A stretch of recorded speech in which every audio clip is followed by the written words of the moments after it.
اس میں بہت ہی خوبصورت سا ڈائمنڈ نیکلس تھا جس پر بہت خوبصورتی سے ایس اور اے لکھا تھا۔ یہ میرے لیے ہے، اسے یقین نہیں آ رہا تھا۔ شایان نے ایک بار پھر مسکرا کر اس بات میں سر ہلایا تھا۔ پہنو؟ وہ ایکسائٹڈ ہوئی تھی۔ Why not? وہ کب سے اسے پہننے کی کوشش کر رہی تھی مگر اس سے پہنا ہی نہیں جا رہا تھا۔ میں ہیلپ کروں؟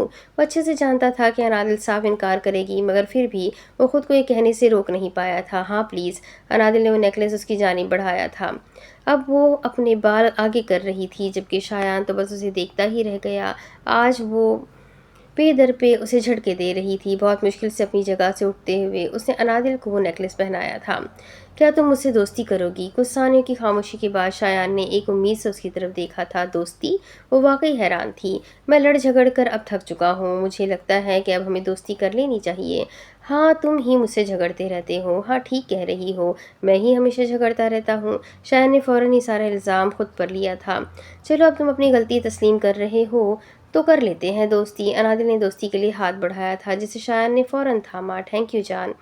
اس کی روح تک سرشار ہوئی تھی جبکہ انادل کا ذہن تو جان پر ہی اٹک گیا تھا۔ یہ تم مجھے جان وان مت بولا کرو۔ وہ غصہ ہوئی تھی۔ جو حکم ڈارلنگ۔ شایان کا اچانک ہی اس سے لڑنے کا موڈ ہوا تھا۔ یہ بھی مت بولو، مزید بگڑی تھی۔ Okay sweet heart. شایان نے اب لب دبائے تھے۔ مجھے اس طرح مت پکارو۔ غصے سے اٹھی تھی۔ جی جانے من۔ اب وہ اسے زج کر رہا تھا۔ بدتمیز جاہل فضول انسان، خاموش ہو جاؤ ورنہ میں کیا؟ شایان نے ڈٹائی سے اس کی آنکھوں میں دیکھتے ہوئے کہا تھا۔ ورنہ میں انادل نے اپنے ارد گرد دیکھا تھا۔ اچانک ہی اس کی نظر سامنے پڑی ہوئی چھری پر پڑی۔ ورنہ میں تمہارا ایس کاٹ دوں گی۔ کہتے ساتھ ہی اس نے کیک پر ایک کانٹا لگایا تھا۔ تمہاری اتنی ہمت؟ شایان نے اس کے ہاتھ سے چھری کھینچ کر اے پر کانٹا لگایا تھا۔ تمہیں تو میں چھوڑوں گی نہیں۔ شایان کے ہاتھ سے چھری جھپٹتے اب اس نے اس نام کے پہلے حرف کو نیست و نابود کر دیا تھا۔ شایان نے بھی اس کے ہاتھ سے چھری جھپٹتے ہوئے پورا انتقام لیا تھا۔ دیکھتے ہی دیکھتے ان دونوں سے اس خوبصورت سے کیک کا حشر نشر کر دیا تھا۔ ایک بات تو طے تھی کہ وہ دونوں بغیر جھگڑے ایک دن بھی نہیں گزار سکتے تھے۔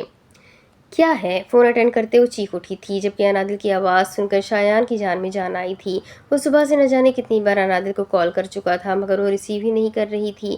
اسے اب انادل کی عادت ہو چکی تھی، اب وہ اس سے بات کیے بغیر نہیں رہ سکتا تھا۔ کہاں تھی تم؟ ہاں صبح سے پاگلوں کی طرح کالز پہ کالز کر رہا ہوں مگر تمہیں کوئی پرواہ ہی نہیں ہے۔ وہ پھٹ پڑا تھا۔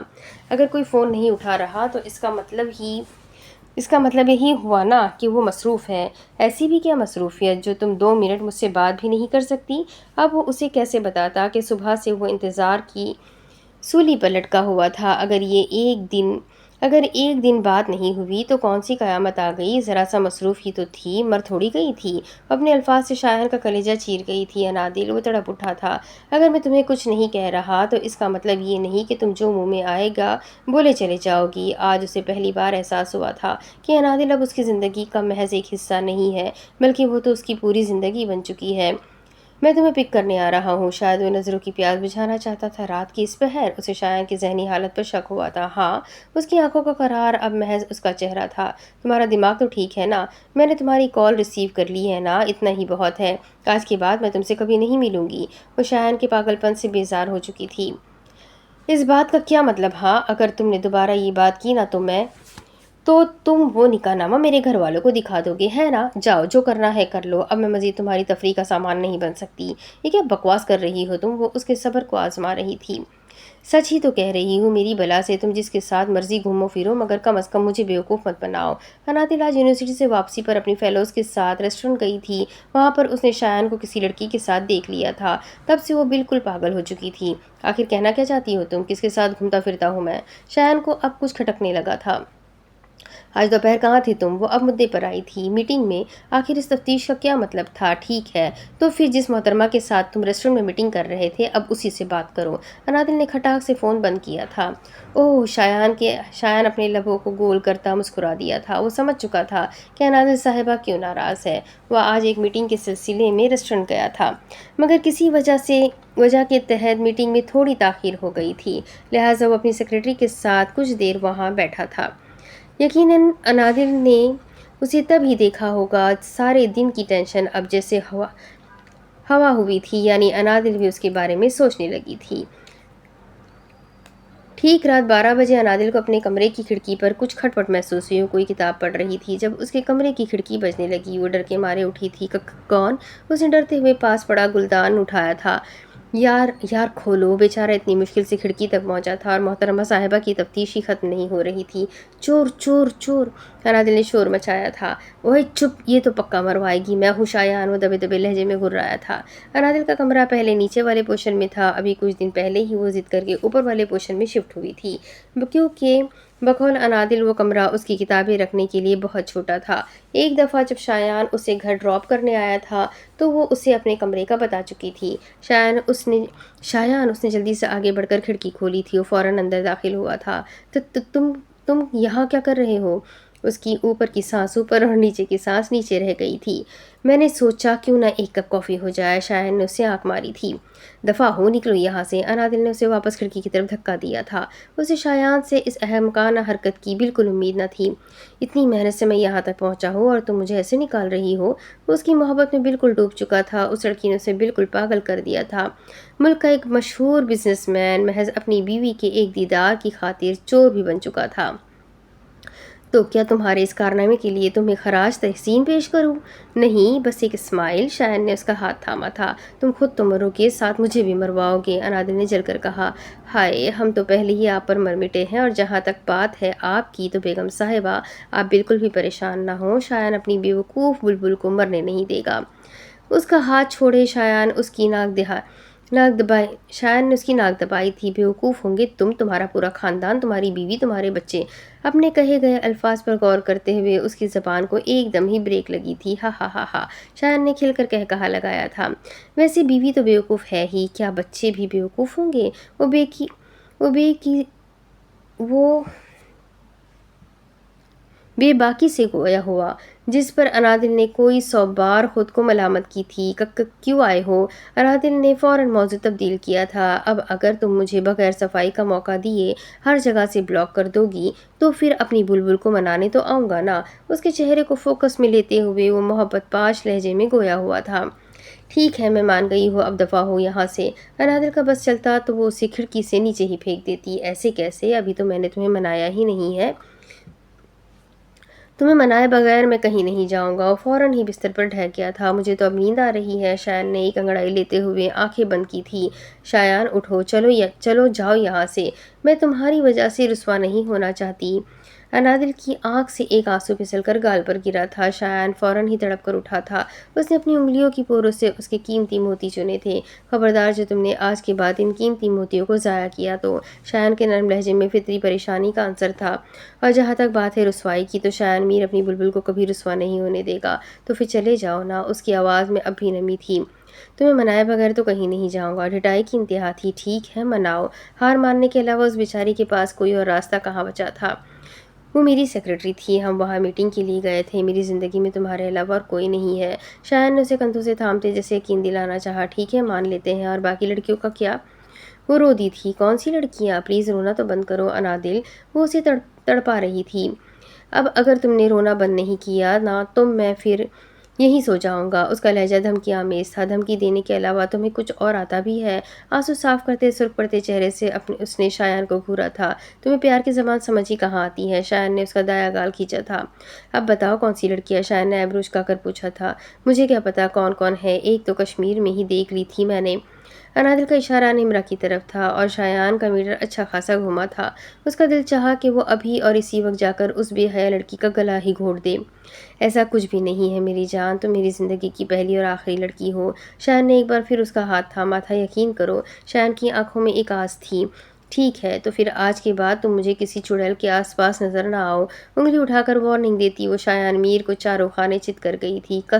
قسمت ان دونوں کو کہاں سے کہاں لے آئی تھی۔ ایک وقت تھا جب وہ دونوں ایک دوسرے کی جان لینے کے در پر تھے، اور آج جو حکم شایان نے اپنے دل کے مقام پر ہاتھ رکھ کر سر کو خم دیا تھا، اس کے اس عمل پر وہ مسکرا دی تھی۔ چلو اب جاؤ، میں سوچ رہا تھا کہ ایک کپ کافی ہو جائے۔ وہ باز آنے والوں میں سے نہیں تھا۔ شایان، وہ اچھا خاصا سچ ہوئی تھی، نکلو یہاں سے۔ اب وہ مسلسل اسے کھڑکی کی طرف ڈھکیل رہی تھی۔ میں تو نہیں جا رہا۔ وہ ہاتھ باندھے وہیں کھڑا ہو گیا۔ Please Shayan, please. شایان نے اس کی منت کو نظر انداز کرتے رخ موڑا تھا۔ پلیز، تمہیں اللہ کا۔ انادل نے بر وقت اپنی زبان پر قابو پایا تھا۔ میرا مطلب ہے تمہیں تمہاری ماں کا واسطہ، پلیز چلے جاؤ۔ جلدی میں جو اس کے منہ میں آیا وہ بول گئی تھی، ٹھیک ہے جا رہا ہوں۔ واقعی حیرانی کی بات تو تھی، وہ اتنی دیر سے اس کی منتیں کر رہی تھی مگر وہ جانے کا نام ہی نہیں لے رہا تھا، اور اب اچانک ہی وہ مان گیا تھا۔ اب تم نے میری ماں کا واسطہ دیا ہے نا، جانا تو پڑے گا نا۔ مسکرا کر وہ وہاں سے جا چکا تھا۔ میں تمہیں اللہ کا واسطہ نہیں دیتی، اس دنیا میں ایسا کوئی شخص تو ہوگا نا جو تمہیں عزیز ہو، میں تمہیں اس کا واسطہ دیتی ہوں، پلیز مجھ سے نکاح کر لو، پلیز مجھے میری چادر لوٹا دو۔ شایان کے جانے کے بعد کھڑکی بند کیا نادر کے لب اپنے آپ ہی مسکرائے تھے۔ اب اس کے آگے کی کہانی میں آپ کو اگلی ویڈیو میں سناتی ہوں کہ آگے کیا ہوگا۔ ناول بہت مزیدار، بہت انٹرسٹنگ ہے۔ آپ لوگوں کو کیسی لگ رہی ہے کمنٹ کر کے ضرور بتائیے گا۔ تو ویڈیو کو لائک کریں، چینل کو سبسکرائب کریں، بیل آئیکن کو ضرور دبائیں۔ ملتے ہیں اگلی ویڈیو میں، تب تک کے لیے اپنا خوب سارا خیال رکھیں، مجھے بھی دعاؤں میں یاد رکھیں۔ اللہ حافظ۔